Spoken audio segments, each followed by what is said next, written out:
Hello everyone, hope you're doing well. Today we are looking at a devblog for the next major update, and this is for the F-5A Freedom Fighter. This is a machine that is of American origin, but is coming to the Chinese tech tree at rank 6. It's going to be a strike fighter, and going to have a ton of different ordnance options, which is going to be pretty nice, and hopefully not hampered by its BR. Let's get into the history of this machine.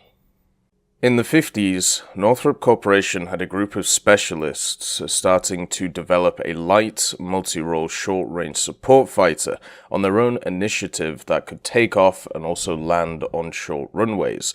The idea, unfortunately, didn't receive much appreciation from the American military authorities at the time, basically because they were more focused on high-tech, expensive fighters for which the length of the runway didn't really play a decisive role. But Northrop Corporation continued with their project, and while research, construction, and also testing of prototypes were going on, the strengthening of the NATO and also CETO alliances required the United States to supply a cheap multi-role fighter to its allies. So therefore, those Northrop Corporation engineers actually were able to push forward with the program, and with minor modifications to it, the experimental aircraft went into production under the designation F-5A. It was incredibly easy to assemble and also maintain. The only thing it really missed was the real modern technology, such as navigation and also guidance systems. The aircraft itself was able to carry a huge arsenal of suspended weaponry and also effectively carry out missions to destroy various types of ground targets, as well as successfully participate in air battles, often against more expensive and also advanced enemy aircraft. The F-5A Freedom Fighter was put into service by the Norwegian Air Force in 1964, and later it was supplied to a large number of US allies and was actively used in many conflicts around the world. It was used in Vietnam, the Iran-Iraq conflict, and also the War of Ogaden. Another thing to also mention is there is a really interesting picture of the globe which shows all of the countries which used a variant of the F5, and it is nearly covering the whole world when it comes to everybody who's used this one. It's pretty impressive. So the F5 is coming to the game in the next major update Ixwa Strike, and this vehicle will be coming in the form of the F-5A, and also into the Chinese tech tree. It will be coming after the F-104 on the left-hand side of the tech tree, so therefore if you're interested in being able to get it, it might be worth starting to grind down that tech tree. The reason why, even though this machine is American, it's coming to the Chinese tech tree first is because of the F-5A and who actually used it. Basically, it was almost entirely exported to other countries. American pilots used them to a limited extent, but mainly as trainers, and later they have said, Gaijin that is, that they will add more F-5 modifications, more advanced ones, for both the US tech tree and also other nations in the game. Another thing to also mention is if you go to the War Thunder Asset Viewer and have a look at the F-5A on the dev server right now, it does have an American skin, which is the one that you saw in the thumbnail yesterday when it came to the data mine.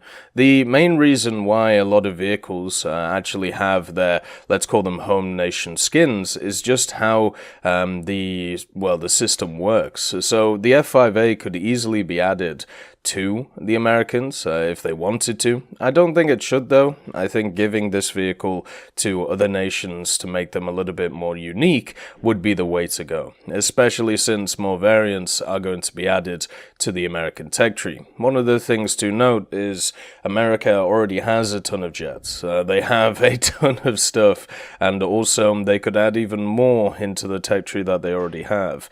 I don't think they require more, especially when those could be given to other nations. So the main thing about the F5 is its multi-role usability. That's why it's known as a strike aircraft instead of an air superiority fighter. The machine itself can carry a bunch of different armaments, including Mighty Mouse rockets, bullpups, the air-to-surface missiles. It can also carry AIM-9P sidewinders, and also it can carry bombs from 250 pounds all the way to a very large 2,000 pound bomb. And this means that it will be useful in pretty much every game mode that it can find itself in. It will always find a use to be able to be used. The only issue is, even with this, I think it's still going to struggle, at least at the BR that it's sat at, in some of the game modes. So first of all, it's all well and good having this multi-role feature, but unfortunately right now you won't be able to use it. This is at the moment on the dev server. Now this could change, and I believe it is going to change. This machine is sat at 10.7. Now, at 10.7, that means that this thing doesn't have a ground lineup that you can put with this, because they recently reduced the BR of the ZTZ99. The ZTZ99 now sits at 10.3. So this machine doesn't have a ground lineup, so therefore all of those secondary ordnance options are only useful in Air Realistic and Air Arcade. And generally, with this type of machine, you wouldn't want to use it as a strike fighter, because there are just many better uses for it than that. And also, there are machines which are much better at it than it, just because of the amount of ordnance that is on board. So it becomes a plane which is kind of stuck between two zones, because it doesn't have the correct BR, at least right now, to be able to do it. And its secondary armament for air-to-air missions, the AIM-9Ps. Now, the AIM-9Ps are quite a strong missile. As somebody who has used up to the AIM-9Es, the AIM-9Es are pretty good, but the AIM-9Ps are just better. And after watching, a lot of people play the F1, which is at 10.3, by the way, with its 4 AIM-9Ps, the AIM-9Ps seem incredibly strong at being able to track targets, especially at range. So this thing getting 2 of them is great, but there are variants of machines, such as the F1, which have a lower BR and also have more of the missiles. And the majority of kills at top tier are going to be missile guided. They're not going to be cannon guided, they're not going to be rocket guided. A lot of the kills are based around missiles. And because they're based around missiles, with this thing only getting 2 of them, it means that you are incredibly limited compared to other machines such as the Phantoms, the MiG-21s, and even other stuff such as the F1s and the Mirage and the Draken and all of these different things. It also doesn't have any countermeasures. It doesn't have any flares. It doesn't have RWR. So once you have a missile on you, it's going to be very hard to get it off. The only way you're really going to be able to is by using your maneuverability. And that only works so many times because of the fact that you will lose energy every time you do it. And this comes from an experience of a person playing the T2 who has had to do similar things against stuff like F4s and MiG-21s. It's a losing battle at the end of the day.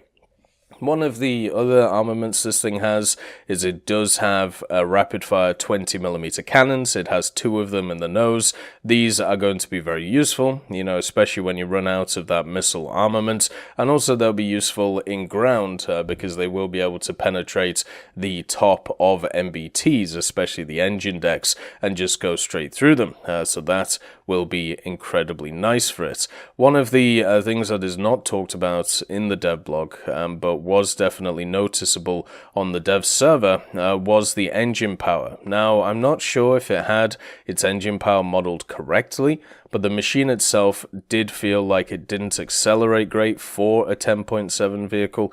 Instead, it felt much more like a 10.0 or a 10.3, which is pretty much where I think this thing is going to end up. So even though it has, this multi-role capability, even though it can carry all of this secondary ordnance, in game, it can't really use it at the current BR that it sits at. But if it goes a little bit lower, then it's a completely different story. This thing actually gets get a place in the game, and it's also going to be able to actually be useful in ground and also realistic, because it will be much more about your positioning instead of the fact that you are limited when it comes to your weaponry. I'm really happy that the F5 has come to the game. It's a beautiful machine. It's a very small machine as well, and I would, the way I describe it is it looks like a kit plane. You know, it's one which has been put together overnight, and it's just nice to see other nations getting a little bit of love as well when it comes to the higher tiers of jets. Hopefully this continues in the future, especially with nations such as China, where they're battered a lot about how they do not have any unique vehicles, and it's very much a copy and paste tree. Well, at least right now there is a vehicle coming to it which is unique and only for China. If that's not enough to get people playing it, I don't know what is. I hope you all have a wonderful day, and I'll see you next time. I'd just like to thank Teddy, John Ryman, Universe, Conte Baraka, Trigger Hippie, Eugens Terry, Ambrosius McClellan, Daniel Stanton, Martinez, B. Young, Hosest Kishol, Hans, Bareen, and Samuel Schlick for supporting the channel.